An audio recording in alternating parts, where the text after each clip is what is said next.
Boa noite, estamos começando agora pela Web TV Liberal FM o programa A Voz do Vice. A Justiça Eleitoral define assim o que é uma chapa majoritária, abre aspas, por força da arquitetura institucional conferida pela Constituição de 1988, os poderes executivos da União, artigo 77, caput, e parágrafo 1º, dos Estados, artigo 28, do Distrito Federal, artigo 32, parágrafo 2º, e dos municípios, artigo 29, 1, 2 e 3. São compostos por 2 cargos, titular e seu respectivo vice, presidente e vice-presidente da República, governadores e vice-governadores do Distrito Federal e dos Estados, prefeitos e vice-prefeitos. Desse modo, em obediência ao texto constitucional, o artigo 91 do Código Eleitoral, bem como os artigos 2º, parágrafo 4º, e 3º, parágrafo 1º da Lei nº 9.504/97, Lei das Eleições, especificaram regras aos candidatos que concorram aos mandatos eletivos dos poderes executivos das unidades da Federação, com a exigência de chapas formadas sempre pelos 2 candidatos, titular e vice. Desse modo, pode-se dizer que foi uma opção dos legisladores constituinte e ordinário conferir tratamento unificado em relação a ambos e os seus componentes, fecha aspas. Como a própria Justiça Eleitoral reconhece a candidatura ao cargo de prefeito e vice-prefeito, são unificadas. Sendo assim, o programa A Voz do Vice vem para apresentar os candidatos a vice-prefeito e seus pensamentos e posicionamentos ao eleitorado carmense. Lembrando que o nosso programa é transmitido nos canais oficiais, site tvliberalfm.com.br e aplicativo Android, Web TV Liberal FM. A retransmissão é feita também na página do Facebook, Web TV Liberal FM, e no canal do YouTube, Web TV Liberal FM. A nossa entrevista terá duração de 60 minutos, contados a partir do momento que o candidato tomar a palavra, sendo de forma contínua, sem intervalos ou cortes posteriores. O candidato poderá ficar à vontade para corrigir qualquer informação que julgue necessária a qualquer momento da entrevista. Também poderá manifestar o desejo de não responder a alguma pergunta, não precisando justificar sua decisão para isso. Nossa bancada é composta por mim, Nilson Souza, radialista, Marcelino Pereira, servidor público, Fernanda Alvim, jornalista, Casimiro Alves, radialista, Roberta Soares, professora. Por ordem de sorteio previamente realizado e verificado pelos representantes dos partidos e coligações, está presente conosco hoje o candidato a vice-prefeito subtenente Vaz, compondo a chapa majoritária juntamente com a candidata a prefeita Laura Mello, pela coligação Carmo do Rumo Certo. Candidato, boa noite, seja bem-vindo. Suas considerações iniciais. Boa noite, agradeço essa oportunidade de estar aqui, num momento bastante democrático. Agradecer vocês da bancada para que realmente leve, essas nossas informações aos eleitores da TV FM Liberal, para que realmente o cidadão possa escolher aquele mais capacitado ou aquele que faça a proposta que ele também procura saber, como será esse plano de governo, para que você realmente possa definir. Nós somos 6 candidatos e o cidadão no dia 6 de outubro ele tem essa missão, a cidadania de escolher. Então estou aqui à disposição de vocês para que nós possamos realmente responder e levar essa informação aos nossos ouvintes. O senhor é natural de Carmo? Eu sou natural de Coromandel. Coromandel? Coromandel. Quantos anos aqui? Mais ou menos 38 anos. Fé. Define. Eu acho que a fé, acima de tudo, é aquilo que nos move, Porque você tem que ter, primeiro, Deus no coração. Isso. O senhor tem raízes, candidato, políticas anterior na família, alguma coisa assim? Não, eu... É o primeiro? É o primeiro.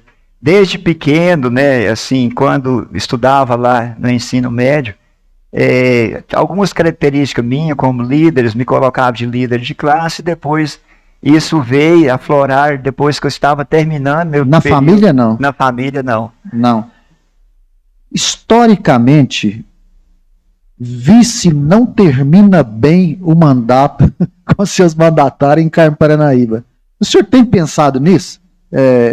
Se eleito com a candidata lá, a prefeito, eu, candidato vice, se eleito, como que eu vou encarar essa tarefa? Carmo do Paranaíba não tem histórico de o vice terminar bem o mandato, se terminam brigadas. Sim, nós temos, né, e queremos quebrar 2 paradigmas. Uma mulher ser prefeita e um vice ser atuante, do início ao fim, de lado a lado mesmo, para que nós possamos realmente ouvir muito mais o cidadão e atender, né, essa demanda que ele vai até a prefeitura levar. Candidato, em uma entrevista com o senhor para a Rádio Liberal, não me lembro a data, acredito que não é uma data longínqua, o mesmo candidato disse que estaria encerrando a sua caminhada política, falou isso com a gente na entrevista, e apresenta agora como candidato a vice. O que mudou daquele momento da entrevista, que o candidato disse que estaria mais voltado para a sua família, né, estaria abrindo mão de dar continuidade aí ao serviço público como vereador ou de uma outra forma, hoje como vice? Eu acho que a política, né, eu tenho certeza que a política ela é como uma nuvem. Então, num determinado tempo, você, talvez desmotivado com alguns acontecimentos que aconteceram na Câmara Municipal, você desmotiva e fala, eu acho que eu já dei minha contribuição, eu já tenho 40 anos de vida pública, 25 no Estado, 3 na Prefeitura, 12 como vereador, e realmente, essa última legislatura, nós tivemos muita dificuldade em realmente administrar aquilo que a gente pretendia administrar com o nosso projeto, fazer com que as coisas acontecessem. E o momento, né, realmente eu estava muito desmotivado e entendia que era a hora de encerrar a carreira. Mas depois, conhecendo os trabalhos, né, da Laura, a gente fez um trabalho coletivo junto e eu vi que, além de legislar e fiscalizar, que é a missão principal de um vereador, ela tinha um potencial muito grande para que realmente pudesse fazer bons projetos, bons programas para ser feito com o município. Candidato, mas essa desmotivação que o senhor pautou sobre alguns acontecimentos, no caso, largar o barco seria a solução ou enfrentar aquela realidade para tentar mudar? Eu acho que com o passar do tempo, e você vai conseguindo reverter isso, né? E aconteceu outros fatores também, a morte do meu sogro, a morte da minha sogra, são alguns fatores, né, que no momento da vida da gente é um baque muito grande. E depois você, com o tempo, você vai superando aquilo e vê que realmente nessa missão de servir, eu ainda tenho um potencial para que eu possa realmente ajudar os carmenses. Candidato, se eleito como vice, ocuparia uma pasta, algum tipo assim, ocuparia alguma pasta? Sim, eu acho que essa experiência que a gente já adquiriu ao longo dos anos, e a gente vê que tem alguns gargalos, principalmente a questão da estrada rural de Carmo Paranaíba, que deixou muito a desejar, você estando presente no dia a dia, com seus colaboradores, levantando de manhã e acompanhando eles, eu acho que hoje a prefeitura tem bons caminhões, caminhão-pipa, pá mecânica. Seria se eleito nessa área das estradas rurais, obras? Sim, eu prefiro... Seria seu intuito? Sim, porque... Já é concordado com a candidata?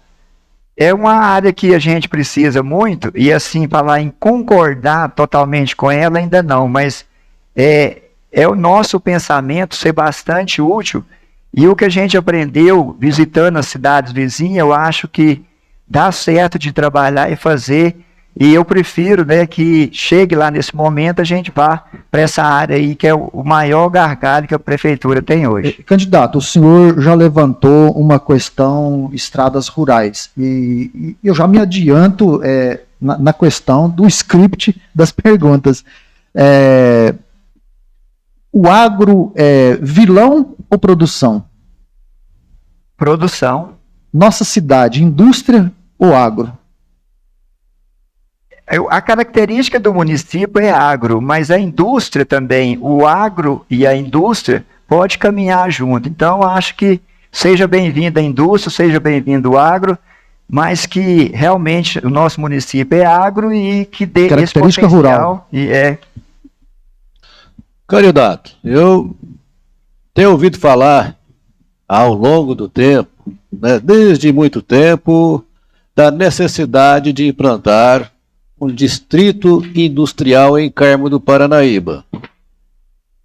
Foi muito falado nesse governo de agora, né, mas não saiu. E vocês, o que vocês têm a dizer, o que vocês propõem sobre o distrito industrial? Vocês vão fazer o distrito industrial? Casimiro, eu acho que nós temos que pegar a realidade do Carmo hoje e o custo. Por que não foi feito? Fica o projeto do setor industrial em torno de mais ou menos 21 milhões. E o município não tem esse dinheiro hoje. Então nós estamos querendo criar uma secretaria de planejamento para que possa realmente pegar essa necessidade, que ela é aqui de Carmo Paranaíba, né? Tem essa demanda. Seria importante fazer o setor industrial, mas quando o prefeito César viu que o município não tinha esse dinheiro e teria que pegar emprestado e endividar o município, ele optou por não fazer. Mas essa secretaria de planejamento que a gente quer criar, justamente para fazer um diagnóstico, né, dessa questão do setor industrial, para que nós possamos realmente ver se o município consegue, dessa forma ou de outra forma, fazendo ou não o empréstimo, para que realmente possa construir. Então é o seguinte, não descartou a possibilidade de fazer, mas temos que realmente buscar o caminho de como fazer sem endividar o município. Hoje, candidato, qual seria a importância de um distrito industrial para Carmo do Paranaíba? Eu acho Teria essa importância mesmo? É a pergunta que eu ia fazer, eu ia reforçar. Viabilidade e importância mesmo? Pois é, porque eu vejo que nessa caminhada nossa, nós fizemos nosso plano de governo e depois você foi caminhar e ouvir a proposta do cidadão. E lá nessa caminhada nossa, não tem tanta demanda, ninguém, assim, poucas pessoas nos cobraram a questão da construção do setor industrial.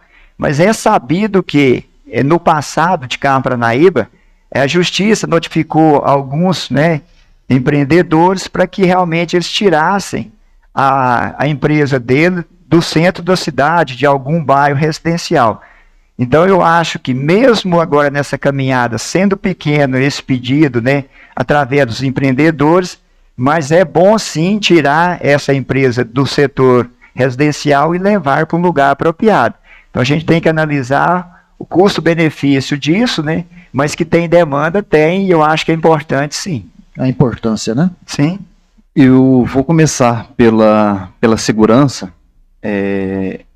O senhor é da área, então o senhor sabe os problemas que a gente enfrenta, né? Sim. É responsabilidade do Estado, mas acaba que a prefeitura ela entra com uma contrapartida para ajudar, né? E no plano de governo de vocês, quais que são os projetos, o que seria feito para a área da segurança? A segurança em Carmo Paranaíba, nós tivemos a grata satisfação, em torno aí talvez 15 anos, né? Carmo era, entre as cidades de Minas Gerais, talvez a quinta mais violenta de Minas, e hoje Carmo Paranaíba reverteu isso e está entre as 10 mais seguras do estado de Minas Gerais. O que foi feito isso? Os órgãos de segurança pública, né? O Poder Judiciário, a Polícia Militar, a Delegacia de Polícia, a Prefeitura implantou o programa Olho Vivo, E respondendo já a sua pergunta, é aumentar, né, o número de câmeras na cidade e na zona rural, para que todo esse território de Carmo Paranaíba, tanto urbano quanto rural, seja monitorado e que esse monitoramento traga esses dados para a Polícia Militar, que é responsável para fazer esse serviço, né, e que realmente onde existe o olho vivo e o bandido, né, que vai chegando lá, ele vai ver que está sendo filmado, aí muitas das vezes ele já não faz aquela ação que ele queria fazer e vai para outro município onde não tem esse monitoramento. Pode. Quais são as suas principais prioridades para a área da educação no município? A área da educação, eu falo que a educação é a base de tudo no município, né? Então nós temos hoje nosso IDEB a nível de estado, eles estão um pouquinho acima, está melhor do que o estado, né? Então, em algumas escolas, essa questão do IDEB está muito bem e outras não tão bem, né? Então, a gente sabe que o nosso município tem as escolas mais do centro, mais periférica, e a gente vê também que o cidadão de baixa renda, a família mais carente, às vezes o pai sai para trabalhar, a mãe sai, e muitas das vezes não consegue dar esse suporte para o aluno. Então, a gente tem que fazer o estudo. Se a escola de tempo integral melhorou, eu não tenho esse indicativo ainda, né, para a gente ver. Então, acho que a escola de tempo integral seria uma das coisas benéficas, né, para que o cidadão despreocupasse com seu filho. Então, ele levaria ele para a escola, ficaria das 7 da manhã até as 17 e ele poderia ficar tranquilo, porque lá ele vai ter toda a assistência que precisa para a escola, cultura, lazer, né? Falando de candidato, falando de criança, liberação do aborto, o que você entende? Eu sou defensor da vida, então a lei hoje permite o aborto em 2 casos, né? Que é o caso do estupro, né? Sem o consentimento da mãe, porventura foi estuprada e engravidou, e a questão da saúde da mãe, então a justiça autoriza, né, que esse feto, esse bebê seja retirado. Tá, mas isso já está na lei. Sim. Eu estou dizendo, liberação do aborto, essa pauta da bandeira, da sigla partidária nacional que está hoje no mando do governo federal. É uma bandeira deles. Eu estou te colocando como candidato a vice. Como que você interpreta essa luta para liberação? E até vou complementar, aborto e droga. Ideologia de gênero. Eu sou totalmente contra, né, o aborto, porque na medida do possível que entre aspas, o anjinho, né, tá lá no útero da mãe, e desde o iniciozinho da vida dele é vida, né? Então eu sou totalmente contra a liberação do aborto. A descriminalização das drogas eu sou contra, porque a família onde tem um filho, ou o marido, a mãe, a namorada, uma pessoa que é usuário de droga, é muito difícil, dá muito trabalho para a pessoa, né? Então, eu acho que esse não é o caminho de liberar a droga, também sou contra a liberação das drogas. E você falou a bandeira nacional de liberar ou de implementar ideologia de gêneros a criançado ou na escola. Não estou dizendo como educar para não ter racismo, alguma coisa. Implantar a ideia da ideologia de gêneros nas escolas. Eu acho que a educação vem do berço. Então, essa questão sexual, eu acho que deveria ficar muito a cargo de pai e mãe. Porque você vai na escola para adquirir conhecimento. E essa questão da educação, e muitas das vezes a criança, ela ainda não está pronta para definir aquilo que se pretende levar esse conhecimento para ela. Então, eu acho que esse assunto deve ser tratado em casa, com os pais, e algumas outras informações na escola, sim, né? Porque quando a criança, o pré-adolescente, né? Quando a menina está próxima à primeira menstruação, o rapazinho já está lá também próximo dos 16, 14 anos, eu acho que aí a escola também deveria complementar com algumas necessidades de vacinas e também de informações, ou talvez até um pouco mais cedo. O senhor hoje está no mandato legislativo ainda, né? Sim. Voltando à questão educativa, escola, prioridade às crianças, educação, esporte, escola integral, já foi citado. o município cumpre a necessidade, aquilo, a demanda da... o senhor que está lá no Legislativo tem visto, o município cumpre isso aí, essa demanda? Eu acho que quase 100%. Eu estava dando uma olhada aqui, por exemplo, nossas escolas aqui hoje, são 8 escolas, né, com 1.418 alunos, 5 centros de educação infantil. Nesse Centro Municipal de Educação Infantil tem 374 alunos. No pré-escolar são 576 alunos em 2 escolas. Eu acho que nunca está completo, mesmo que você tenha vaga. Antigamente chamava creche, né? E hoje CMEI, Centro Municipal de Educação Infantil, talvez o zoneamento melhorou isso. Na escola mais perto da sua casa tem vaga. Muitas das vezes não existe essa vaga, mas vai para a escola mais próxima. Mas eu falo que inovar, renovar e ter mais oportunidades sempre, sabe? Porque nunca, nada na vida é 100% perfeito. Então, acho que o município sempre tem que buscar aperfeiçoar mais, atender melhor. Juntamente com o nosso deputado federal, Zé Vitor, nós conseguimos aquelas telas interativas, porque hoje já não é mais possível a gente chegar lá numa aula de 45 minutos e tá lá escrevendo. Então, você coloca a tela lá, ele vê em 3D, fica super feliz, interessado, né? Como se fosse um filme. Então, o estudante hoje, ele interessa muito mais pelo fato de ter esses recursos, né, da internet, para que a gente possa chamar a atenção dele para estudar melhor e mais, acho que fica mais tranquilo. Candidato, nós sabemos aí que a Secretaria de Educação hoje ainda continua interligada, né, com lazer, cultura, esporte. Vocês têm ideia, se eleito, manter essas secretarias unidas? Não, porque é muito importante, é uma pasta muito grande, a questão da Secretaria de Educação.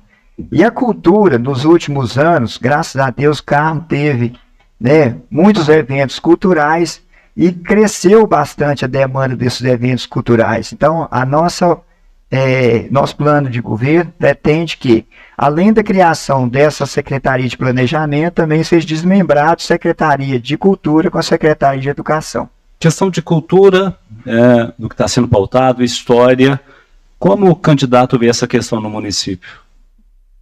A cultura a gente também, né, tem que resgatar o nosso passado. Então, vendo o museu que está lá, as coisas antigas, e a gente vê que realmente cultural, a gente tem que, tudo aquilo que é bom e que a gente adquiriu lá atrás com os nossos avós, depois vieram nossos pais.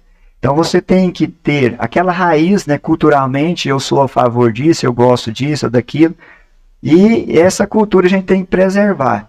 E a gente vai vendo também que tem as leis, né, da União, Aldir Blanc, Paulo Gustavo, que agora veio também fomentar, ajudar o município a custear essa cultura. Então hoje é um cidadão que quer, por exemplo, um que é fotógrafo, quer melhorar aquela questão dele, ele vai na secretaria, na SEMEC, e vê onde ele enquadra, se é na lei da União ou se é na lei do Estado, e ele também consegue melhorar. Então eu acho que garantir essa questão cultural e manter e melhorar é muito importante, porque vai fomentar o comércio, né? Vem cidadão de fora para assistir os shows aqui, os hotéis vão estar mais cheios, né? Vai ser mais usado. Então eu acho que você colaborando, por exemplo, com a festa da cidade. Candidato, só interrompendo, você disse que a questão do museu, nós temos um museu que existe em Carmo do Paranaíba, na zona rural. Como o candidato vê essa questão sobre valorização da cultura, da nossa história? Está nos planos de vocês uma valorização maior? Seria possível incentivo um museu público-privado trazê-lo à nossa cidade? Que existe particular. Lá isso. Com uma... Eu não sei, eu estou colocando, ele trouxe um museu que alguém interessou e ele passaria a ter um incentivo, complementando a pergunta dele, a o tombamento de imóveis históricos sem incentivo nenhum. O senhor é legislador e sabe, ou até mais do que a gente, existe ou não incentivo para tombamento de imóveis, ou pagam IPTU, ou recebe alguma ajuda ou não, como o próprio museu que ele disse. E até importância, né, na valorização das crianças, na busca de informações da história do nosso povo, da nossa gente. É de suma importância, a meu ver. Sim, eu vou dividir a pergunta de vocês em 3 partes. Tem as festas culturais das escolas, que lá, né, você mostra muita coisa da nossa cultura. E a questão do museu, como ele surgiu e é particular, é de um cidadão, é da zona rural, o que o município vai fazer? Vai passar a subvenção para ele, né, para esse cidadão, para que ele realmente possa expandir mais o museu. E agora o terceiro ponto é a criação da Casa da Cultura. E a Casa da Cultura, Marcelino, ela só pode ser feita, né, em um lugar tombado pelo patrimônio do município. Então, tem a possibilidade de ajudar financeiramente o Museu da Estrada, que é rural, que já existe um investimento de um senhor, né, que chegou lá e falou, eu quero fazer isso, e foi ganhando corpo e ganhando força. O município já passa subvenção para ele hoje, e vai continuar passando, e é pensamento nosso também criar a Casa da Cultura, para que artesãos e outras oficinas, né, que tem na cidade, possa complementar essa questão também, e igual você falou, a cultura está lá dentro da Casa da Cultura com oficinas. Seria um espaço tombado, teria o local já destinado com essas condições estruturais para atender? A lei só fala que tem que ser tombado. Agora a gente tem que pegar essa lei, né, e esse imóvel, saber como que o município vai chegar nesse imóvel, se é cedido, se é alugado, qual que é a parceria que o município poderia fazer com esse imóvel, porque igual o Marcelino falou, simplesmente eu tenho uma casa já mais velha, né, o município vai lá e fala, isso aqui foi tombada, e o cidadão não tem nenhum benefício. Então eu acho que é errado. Eu acho que o município hoje não dá incentivo nenhum. Então eu acho que isso tem viabilidade, possibilidade, alguma coisa assim? Eu acho que a questão do, por exemplo, o IPTU, ou você fazer um convênio, vou dar um nome fictício, o Zé Abrão tem uma casa tombada lá. Então o que o município tem que ir lá? Falar, ó, nós vamos fazer um contrato, um convênio, nós e vocês, nós vamos fazer a Casa da Cultura lá, nós vamos reformar, deixar ela do jeitinho que dá ser original, né? Mas nós vamos fazer isso para você e você vai nos ceder ela, por exemplo, 5 anos. Em troca, a prefeitura ocupa o espaço, cria a Casa da Cultura, instale lá, mas isenta ele do IPTU e ajuda ele a conservar. Mas a isenção do IPTU não seria para todos os imóveis tombados? Um valor irrisório de IPTU, até a manutenção, é algo muito caro e desvaloriza. Não estou desvalorizando a cultura, mas um imóvel, eu vou citar um imóvel no centro de Patos de Minas, tombado, com grandes problemas de valorização. O centro é valorizado local e não recebe ou não recebia. Parece que mudou alguma coisa. Carmo Paranaíba precisa repensar isso? Precisa sim, porque o cidadão tem o imóvel. Ele não pode fazer daquele imóvel que ele quer. É o que a lei permite. Então, eu não tenho esses dados, né, de quanto que o município deixaria de arrecadar com esse IPTU, mas é uma ideia brilhante. Eu acho que a gente tem que chamar... É como centro, candidato, é como centro da cidade. Sim. Eu citava esse caso, o centro da cidade abandonado, o êxodo de empresas para bairros, para outros lugares, porque não houve a revitalização e o interesse. Outro caso também que o senhor poderia estar nos esclarecendo. No seu plano de governo com a candidata, o que vocês pensaram? Centro da cidade, lotes vazios, há uma expansão desenfreada de bairros e deixando a cidade a esmo. Como é que... Tem algum plano? Pensando nisso, né, igual você vê que tem alguns imóveis grandes, alguns bons, outros desleixados ali na Avenida Aristide Melo, eu acho que a primeira coisa é procurar o dono, né? Mas a infraestrutura, a água fluvial, ninguém acredita, né?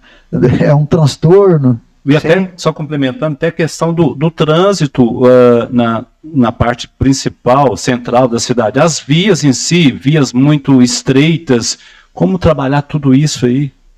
A questão das vias, né?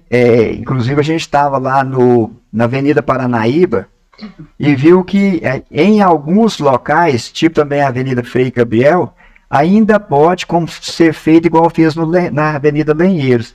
Tira um pedaço da calçada e realmente vai estender a largura da via. Então, em alguns lugares ainda tem condição de fazer isso e outros não. E voltando à questão dos imóveis, velho, né? Eu acho que a prefeitura tem que notificar o cidadão, porque a finalidade do imóvel, se ele é comercial, é o comércio, se ele é residencial, é a moradia. Então, se ele não está tendo essa finalidade, nem comercial, nem residencial, aumentar o IPTU desse cidadão para que ele realmente possa tornar esses imóveis produtivos. E o centro? No centro. Não, e o centro, a água pluvial, Ah, tá. revitalização. Que bom vocês tocarem nesse assunto, que eu fico bastante Muito tranquilo. prometido e nunca cumprido. Também. Há anos e anos. Isso. Mas pela primeira vez, um vereador, percebendo isso, que eu estou aqui há 40 anos, consegui pegar a minha emenda impositiva e colocar na Secretaria de Obras. Para quê? Para que o secretário de Obras pudesse licitar o projeto, né? Para que dê ao próximo gestor do nosso município a condição de acabar com aquilo. Isso na sua legislatura, Agora, como vereador. como vereador, destinei 45 mil para que o secretário de obras pudesse pagar esse projeto. Então, o próximo prefeito ou prefeita de Paranaíba já vai chegar lá e ter esse projeto em mãos. Fala, prefeito, você tem que fazer isso, isso, isso e isso. Então, o projeto vai trazer esse diagnóstico para que realmente o próximo prefeito possa atender essa demanda dos nossos empreendedores, nossos comerciantes, que ali tem dia que é uma vergonha, roda até... Esse valor pautado, 40 mil, seria 45 mil, seria suficiente? O que seria Para o feito? projeto. Isso. É o projeto. Então é o seguinte, você vai pegar um profissional da área e vai pagar ele para ele levantar. É só o projeto. Só o projeto. Ah, sim. Aí ele vai na rua A, mede, né, o volume de enxurrada que passa lá, vai na rua B, na rua C, e aí conversar também com os empresários, falando, na minha loja aqui a água chega a 10 centímetros, na minha 12, na minha 5. Então ele, que é técnico, né, ele vai fazer esse projeto e vai entregar ao prefeito. Falar assim, ó, tem que ser feito assim.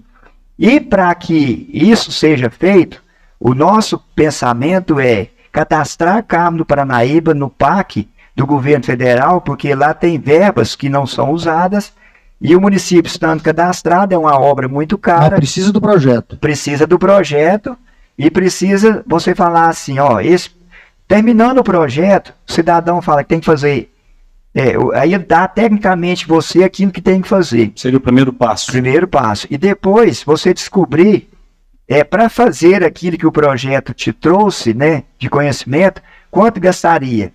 E é uma coisa cara. Segundo comentários, né, por aí afora, mas é só comentário, a gente não tem nada tecnicamente. É algo em torno mais ou menos uns 5 milhões para acabar com aquela água lá.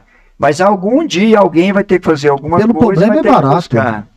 Não, pelo problema é barato demais. Estando eleitos, vocês assumiriam esse compromisso?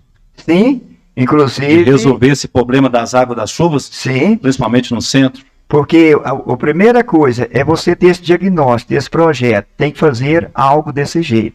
E aí a gente cadastrar o município junto ao governo federal para que realmente parte desse recurso seja do município e a gente consegue também trazer parte desse recurso do governo federal. Candidato, no plano de governo de vocês falam aí de uma modernização na administração e planejamento. Qual que é a ideia de vocês sobre essa proposta de modernização? O César esteve lá em Portugal e ele viu de perto as cidades inteligentes. Então, um centro de monitoramento. Hoje no Carmo Paranaíba já é uma realidade, a prova digital.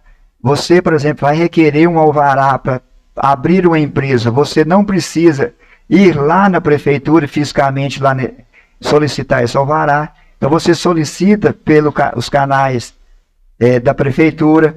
Tenha também a internet nas praças, substituição das lâmpadas comum por lâmpada de LED.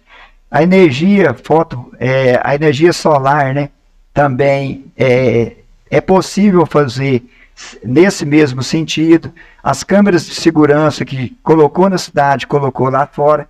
Então é um conjunto de medidas que você vai aperfeiçoando e melhorando também a questão de como arrecadar, como você notificar o cidadão, porque num passado mais longe que de Paranaíba, o cidadão fala assim, eu não sou eleitor do Zé Queiroz, então enquanto o Zé Queiroz está como prefeito eu não pago. E outros do outro lado também não pagavam. Então hoje é o seguinte, chegou no momento, o cidadão não pagou o IPTU dele, no segundo ano ele já é notificado, e aí essa arrecadação melhora porque cada um pagando o seu imposto vai melhorar. Então, essas ferramentas hoje, né, que a tecnologia trouxe, é essa também que o município tem e precisa colocar elas para trabalhar em benefício do município. Candidato, Vocês falam criação do PROCON. Aqui, qual que seria o sentido? O PROCON é o seguinte, ele existe para defender os direitos do cidadão. E onde não tem a defensoria pública, que você pode, por exemplo, vamos supor que você comprou um celular, e aí por algum motivo esse celular não funcione como você gostaria que ele funcionasse, né? Então, você vai no PROCON e ele vai te dar essa garantia, né? Você como consumidor, dentro daquilo que você comprou e tem a garantia desse aparelho, o PROCON vai te ajudar. E o município, eu acho que todos os direitos do cidadão, ele tem que fazer, ou ele ser parceiro para que isso aconteça, ou ele abre as portas para algum órgão, né, que possa garantir esse direito do cidadão. E o PROCON é justamente isso, para todos o usuário que porventura não teve seu direito adquirido, ele vai dar essa oportunidade. Candidato, Porque dificulta a implantação. a Eu acho implantação, né? que a dificuldade é ter alguém, né, as portas abertas para que realmente esse PROCON venha para cá, mas a parceria do município, você cedendo uma sala, ou às vezes um estagiário para que esteja lá junto com esse profissional Imóvel do PROCON. tombado. Isso. Aí você disponibiliza uma sala, um computador, né, e alguma coisa muito básica, muito pequena a nível de município. A gente vê que o nosso município, a previsão de arrecadação dele esse ano são 200 milhões, o ano passado ele arrecadou 123 milhões, então algumas parcerias que o município faz com alguns órgãos, com o passar do tempo é muito benéfico e muito útil. O senhor citou na sua fala anterior sobre não pagar, rivalidade política. Rapidinho, um bate-bola.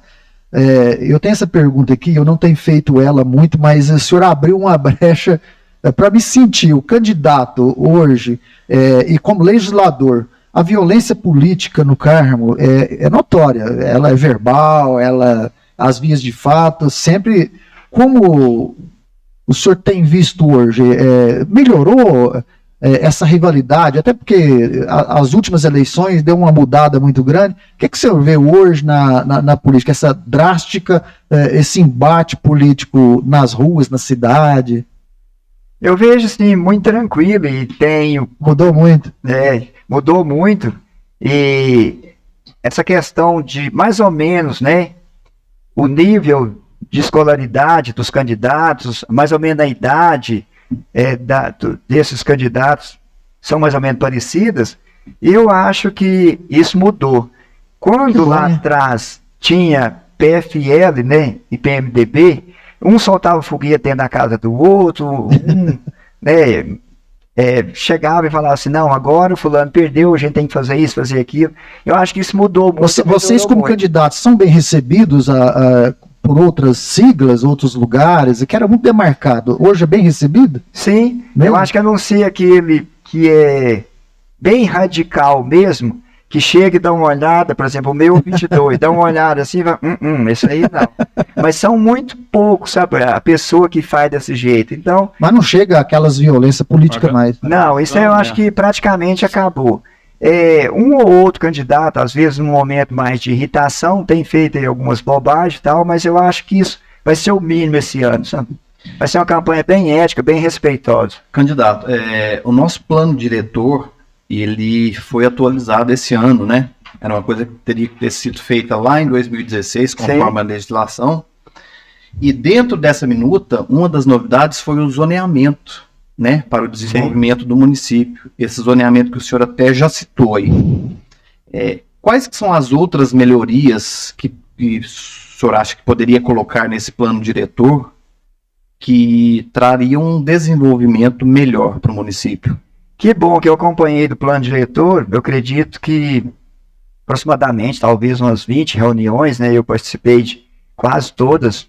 Eu não consegui ir em uma de Quintinhos, a outra eu fui. E um dia que eu estava com a virose, e o resto eu acompanhei todas, de bairro por bairro, todas eu fui, inclusive Quintinhos. E a gente viu que aquela equipe da UFV, o Campus Rio Paranaíba, são muito competentes, e eles ouviram a sociedade, filmou, gravou, arrumou o drone, e todo esse diagnóstico, a minuta acho que já está pronta. Nós fizemos também as audiências públicas, ouvindo o povo, e teve uma participação muito boa, e muita gente deu essa opinião. E lá define onde é a área urbana, onde é a área rural, onde é a área de extensão do distrito industrial. Eles entenderam que aqui no campo, por exemplo, Bela Vista era para ser o setor industrial. Depois colocaram algumas casas lá junto e misturou industrial e residencial. Eles definiram que ao longo da rodovia, na faixa da esquerda e na faixa da direita, seria, ou não é seria, o local ideal para fazer o setor Ao lado industrial. dos eucaliptos. E os eucaliptos? Sim. Então, os eucaliptos, né? É tombado também, é uma coisa que eu acho que vai continuar e deveria até a gente incentivar o Estado para replantar. E na faixa da esquerda e na faixa da direita, possivelmente, se tiver um prefeito de pulso, ele vai fazer, né, que esse setor industrial caminhe naquele sentido lá, com desapropriação de alguns imóveis, se for interessante, né? Se essa pasta que a gente vai criar do planejamento indicar isso para nós que realmente é necessidade, aí o município tem que desapropriar. Aproveitando o gancho aí, já partindo para o meio ambiente, o senhor citou a questão dos eucaliptos. Qual que é a solução? Tirar ou deixar? E eu já aproveito também para perguntar a respeito do canil, o nosso problema com os animais, né? A questão dos eucaliptos. De vez em quando cai algum e traz um transtorno e tudo mais. Mas eu acho que a cidade, a entrada da cidade é bonita. Tem algum sem educação que coloca fogo um ano, outro ano, outro ano. Aquilo é colocado? Colocado. Então o cidadão vai lá e coloca o fogo de maldade. Então acho que o município, apesar de que a área lá é do Estado... Não seria o caso de olho vivo de fora a fora? Também, né? Mas eu acho que o melhor olho realmente é um guarda, sabe? Existem algumas empresas que, por exemplo, ali no JB, tem um cidadão que roda com a motocicleta e ele vai dar uma olhada nisso. Eu acho que o município também deveria, né, além de colocar o olho vivo, ter um cidadão também que esteja lá olhando essa questão. Eu sou contra arrancar, porque quando você passa lá, que tá aquele cheiro, né? E eu tenho um colega meu que ele brinca, fala assim, eu nunca vi um eucalipto trombar em ninguém. Alguém, por algum motivo, foi lá e trombou no eucalipto. Mas eu acho que tinha que ser mais cuidado, né? Aqueles que estão já comprometidos, podres, realmente tem que substituir e deixar eles lá. Eu sou a favor disso. E o canil? O canil. O canil não foi feito até hoje, porque o César queria fazer esse canil lá onde, na Cachoeirinha, onde João Braz comprou aquele terreno para fazer a fábrica de féculas, e lá tem, me parece que 25 hectares, 250 mil. Então era para tirar 1.000 metros para fazer um canil. E a Câmara Municipal fez um movimento lá, até no Ministério Público, E o Ministério Público pediu que segurasse até analisar todas as possibilidades, né, para que o município pudesse ou não construir o canil lá. E aqui, como tem uma rotatividade de promotores muito grande, chegou o final agora, com o projeto, tudo arrumadinho, o promotor falou: prefeito, você pode construir o canil. Então, o canil será construído lá na Cachoeirinha. Seria a solução para resolver essa questão dos cães aqui na nossa cidade? Não é, porque a questão de cão é questão de educação. Se você cria o seu cão, né, desde o dia que ele nasceu, que você adotou e tudo mais, e você cuida dele, se todo mundo fizesse assim, não teria cão de rua. Então nós temos duas coisas para fazer. Conseguimos o castra móvel, está castrando em média mais ou menos 1.200 cães e gatos por ano. Com o passar do ano, esses cães não vão reproduzir, consequentemente essa população... Os custos desse castra móvel é de onde? O custo desse castra móvel é de onde? É do município? Não, é do município. Só do município? Ele é do município e é feito pela Secretaria de Meio Ambiente e Agricultura, então... A verba gasta é só do município? Só do Não município. tem planos do governo federal? Não... Poder buscar a verba lá pode, porque o dinheiro nosso está a nível de Estado, da Assembleia de Minas, através do deputado estadual. Inclusive, quem deu o carro para que a Carpa pudesse buscar esse cão doente ou levar para algum procedimento médico, cirúrgico, foi um deputado. Então, tem possibilidade, sim, de conseguir recurso, tanto federal quanto estadual, para fazer. A Carpa hoje, que está lá ocupando um local que é indevido, né? Lá era um posto de saúde, e no estalo assim, falou assim: vamos levar a Carpa para lá? Vamos levar os cachorros, vamos. Então levou, ela tem uma subvenção de 140 mil por ano, mas a sociedade reclama, ali não é o local adequado, está próximo de uma cidade, está próximo da escola, dentro da cidade, perto das residências. Então esse canil tem que ser construído, né? Mas já tá também não é a né? solução. Então seria o canil, e também essa castração. Sim, E a questão da educação que o senhor pautou. sim. Como trabalhar isso, educando as pessoas para que não solte ou libere esses cães nas ruas? Não seria mais um estado punitivo, legal, de lei? Sim, o E como Estado... identificar também, né, o proprietário daquele animal. Sim, Ele tem um rastreador, né? o Estado, ele tem leis, né, que vai lá e realmente possa mudar o cidadão por esse abandono desse animal. E também a questão da educação, o município também, ele chiba o cão, ele vai lá, castra, se tiver doente, trata, e depois ele solta esse cão para o habitat dele, porque não tem onde deixar. E também a lei hoje não permite que você faça um depósito de cão. Que o canil não é se você ir lá, simplesmente pegar o cão, castrar e jogar numa baia lá e deixar lá. Então tem as leis dos maus tratos, não pode ser assim. Essa chipagem não acontece aqui. Acontece também. já. É um número pequeno de chip, né? Mas é colocado, porque aí você, hora que faz a leitura do chip, fala: esse cão foi castrado há 3 meses e tal, ele é da região tal. Então tem os cuidadores que tem que fazer. Quando foi implantado esse sistema? Essa chipagem aqui no município? Recente? A partir do ano passado, né? Aí foi fazendo a castração. Depois alguém achou que era interessante também colocar esse chip nesse cão, porque aí já falou: ele foi castrado, vacinado, e ele está então numa boa condição de saúde. Só voltando à questão que você falou da educação, o que nós pretendemos fazer?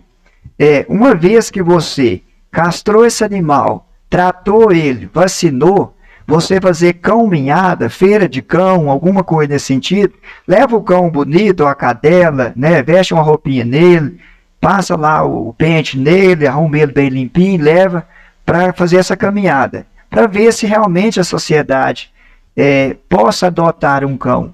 Por exemplo, o prefeito tem 5 cães, dos 5 dele, 4 adotados. Eu tenho um cão, esse cão eu peguei na rua na 7 de setembro e adotei.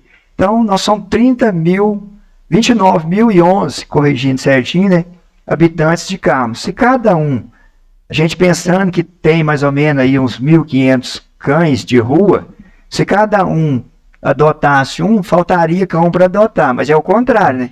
Candidato, eu queria ver com você a respeito do mercado municipal. O mercado foi construído e ser eleito, como que vocês irão fazer para estar funcionando? Tem um edital de chamamento, me parece, para que realmente saiba qual que é a demanda dos nossos empreendedores, né, do micro e pequeno empreendedor para fazer. Então esse edital ele está aberto, né, chamando esse povo para conhecer essa realidade, e tão logo conhecer essa realidade, deve sair a abertura para que ele realmente comece a funcionar. Sobre essa questão do mercado municipal, houve conversa com pessoas relacionadas a isso? Seria destinação dos feirantes para aquele local ou não? Seria um sistema diferente? Eu acho que hoje pode atender as duas coisas. Semana passada nós estávamos lá na feira e alguns querem ir para lá e outros não. Então, tem uma ação, tem uma reação. E aí, nessa abertura desse edital de chamamento lá, né, para ver quem que quer ir, eu acho que ele vai pintar outro tipo de comerciante, né, de outro ramo, e que talvez essa pluralidade de negócio lá dentro seria bom. Candidato, seria igual o restaurante popular. Tem viabilidade? Tem demanda? O mercado ele passa por esse crivo, né? De os adeptos falar, olha, vamos lá. Tem uns que não querem. O restaurante popular no Carmo tem demanda? Não tem. Eu falo porque eu trabalhei no município 2013, 14, 15. Quando eu era secretário... Seria a mesma coisa ou parecido com o mercado? Antes de construir o mercado, tem demanda? Foi feita essa consulta pública? Essa colocação que eu estou fazendo na pergunta dela sobre isso. Teve demanda? Construiu por quê? Se agora está tendo a resistência. O local em si oferece as condições, no caso, para que as pessoas, o comerciante possa vender, um local é atrativo ali? Pois é, nesse sentido que eu vejo que quando você vai no mercado central ali de Patos de Minas, o movimento é grande e é lucrativo, para ver que tem muitos anos que ele existe, né? E é bom, a rotatividade lá, o comércio lá é bom. Agora, Carmo é uma coisa nova, e eu não tenho conhecimento se quando surgiu a demanda para construir esse mercado municipal, como o município fez. Mas agora já está na fase final, realmente tem que consultar o povo, né? Os microempreendedores, para que realmente veja se tem ou não essa demanda, né? Deveria ter sido feito antes, pensando bem, né? Porque tem a possibilidade de ficar como um elefante branco até o próprio velório municipal, que seria para atender a população. A demanda era mínima. Hoje, houve a expansão, se eu não me engano, do CRAS, né, se expandiu. Correto. Ou seja, é um projeto, uma obra que viria para atendimento, porém, sem eficácia, assim, poderia dizer, né? Essa consulta é importante, sim, com o comerciante, porque é ele que vai trabalhar ali. De que forma que vai trabalhar as condições, o espaço ali, adequa aquilo que ele precisa no seu dia a dia. E até em conversa com algumas pessoas falavam sobre essa questão, né, do espaço em si, né, do tamanho, a pia, adequa, atende aquele comerciante. Eu fui lá, já tem um tempo maior, um dia que um cidadão estava lá mexendo com a parte elétrica, eu fui lá. Então eu achei o cômodo pequeno, né? Mas depois eu não voltei, quando eles terminaram de arrumar tudo, eu não tenho conhecimento lá interno de como é. Mas eu acho que tem que realmente, igual a gente estava falando, criar a Secretaria de Planejamento para que você faça o diagnóstico, voltando no plano diretor, trouxe uma equipe totalmente, né, qualificada e veio aqui e falou, ó, prefeito, a partir de então, agora você tem que fazer isso. A lei vai permitir você fazer isso. Então não é aquele achômetro mais, né? Isso. Eu vou fazer isso, fazer aquilo. Porque, por exemplo, você vai lá em Brasília, talvez você precisa de uma coisa para asfaltar, por exemplo, um pedaço de rua. Eu falo, não, eu tenho aqui 200 mil para você arrumar uma praça. O que está me enforcando, a demanda lá é asfaltar a rua, não é a praça. Mas eu tenho o dinheiro, é da praça. Aí chega o dinheiro engessado. Ele manda aquilo para aquela praça. Então, de vez em quando, a gente escuta alguém xingando alguém por aí, fala assim, A minha rua lá de casa tá cheia de buracos, sabe de recapear isso aí, tá reformando praça. Candidato, vamos à questão administração, servidor público, o caso sensível, é muito sensível. Eu trouxe duas colocações que resultam na Previdência, fortalecimento da Previdência. E a gente sabe que o trabalho ele é constante a cada gestão. Terceirização, nomeações de contratados, e o servidor público vai ficando enfraquecido. Essa visão, como candidato, vice, se a sua chapa é eleita, como que isso será tratado? Porque quanto mais se contrata terceirizados, quanto mais se terceiriza empresas, né, vem empresas de fora, os daqui não está, o dinheiro não está rodando aqui, tá? E quando você tem terceirizados, nomeações sem concurso público, você está empobrecendo um gargalo muito pesado para o município, que é a Previdência. E quanto mais servidor concursado, né, qualificado, você tem uma Previdência forte. Tem visto isso? Qual que é a ideia do candidato junto com a parceira, a candidata a prefeita? Eu acho que tem alguns pontos específicos que o município, né, não tem essa mão de obra adequada para fazer o serviço, ou às vezes a necessidade, a rapidez de fazer esse serviço, realmente tem que terceirizar. Mas pensando no futuro do Instituto, né, porque hoje os que estão trabalhando hoje estão pagando, né, contribuindo para que o Instituto pague aqueles que já aposentaram. E essa fila tem que andar, e na medida que você terceiriza, você vai enfraquecer, porque tem menos pessoas contribuindo para que daqui um punhado de anos, né, o Instituto esteja fortalecido. Então, na prefeitura também tem a questão do índice da folha, que muitas das vezes o prefeito não pode chamar alguém concursado ou não pode abrir um concurso para fazer. A minha opinião, eu acho que, por exemplo, um advogado trabalhar 20 horas semanais, eu acho que deveria ser pago melhor o advogado e ele pudesse trabalhar mais. Porque se o município tem uma demanda de 40 horas semanais, e ele vai pagar 2 advogados, e poderia pagar um só e fazer esse mesmo trabalho e ele ganhar muito melhor. Então, nesse sentido, tem muitos casos, né? Os operadores de máquina do município entram lá ganhando R$ 1.800, enquanto o mercado aí de fora começa com R$ 3.500. Então, você vê que o município ficou para trás, não dá conta de competir com o setor privado, e nesse sentido vai deixando, né, o serviço público deixa de ser interessante. Um assistente social, por exemplo, vai trabalhar para o município, ganha X valor, qualquer outra empresa paga ela melhor. Então, o município realmente tem que rever, né, esse plano de cargo, carreira, vencimento do servidor, para que o município seja atraente. O Estatuto do Servidor está ultrapassado? Muito. Tem uma ideia de revê-lo ou não? Sim, eu acho que o ideal é todos esses planos, como reformou o plano diretor, tem o código de postura, tem o estatuto, e a administração pública, ela é uma metamorfose, vai mudando, vai aparecendo cargo novo.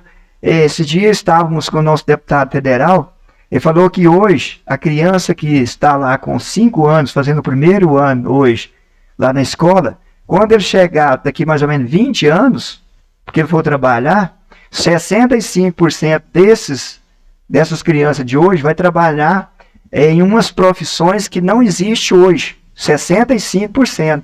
O nosso tempo está esgotando, e tem um assunto muito sensível, e o senhor, como legislador, sabe da importância. O senhor já trouxe a sua concordância da situação agro-rural da nossa região, assistência técnica e matéria.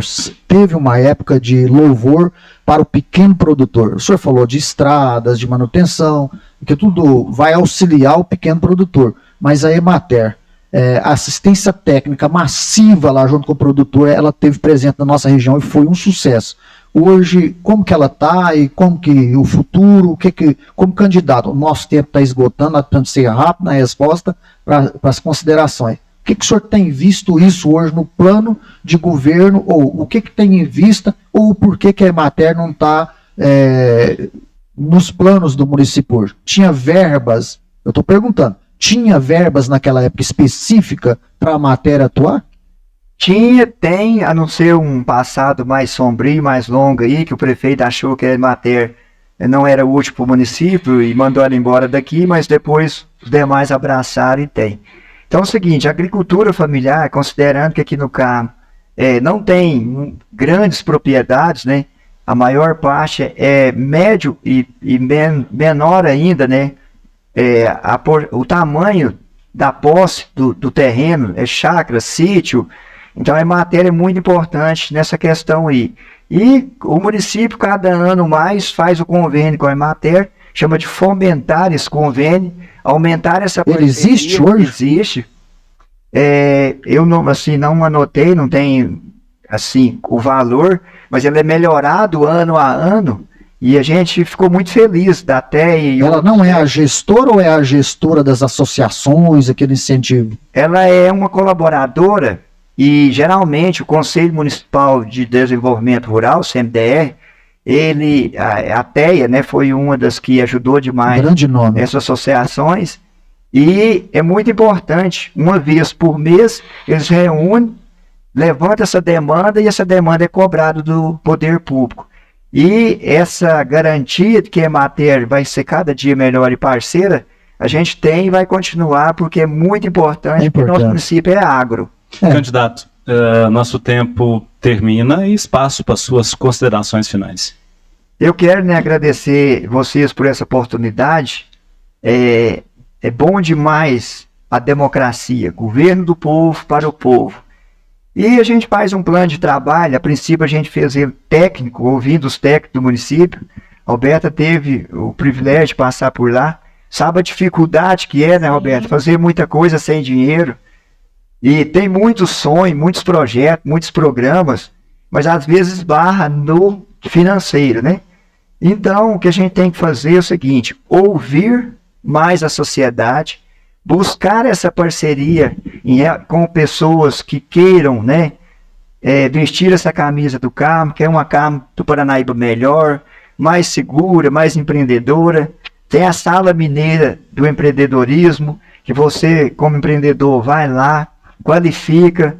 Tem o Sebrae Elas, que são muitas mulheres, eu não sei o número exato dessas mulheres, mas vai lá, capacita elas, né, para que realmente você tenha uma loja, um comércio, o Sebrae te dá aquele norte, porque a estatística fala que o cidadão abre um empreendimento, em 2 anos ele fecha. Por quê? Ele pensou desse jeito e a realidade é de outra. Então, por isso que eu falo que é igual a gente estávamos falando aí da questão do mercado municipal, né? Levantou esse diagnóstico, fez isso, não fez. Então, acho que tem que ter esse diagnóstico para que realmente você possa acertar. E política pública é gastar o dinheiro público com as melhores políticas públicas para você atingir um número maior de pessoas, né?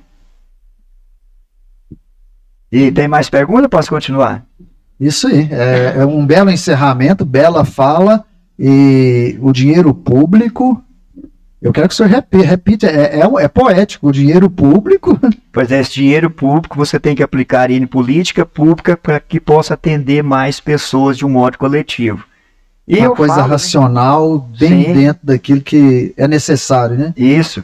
E, para resumir, né, terminando, eu estou há 40 anos na vida pública, estou preparado, né, e motivado na missão de servir e administrar a nossa cidade. Então, dia 6 de outubro, estou preparado para nós assumirmos futuramente, dia 1º de janeiro, né, e fazer uma ótima administração. Legal. Obrigado, candidato. Termina aqui o programa Voz do Vice. Em breve estaremos de volta.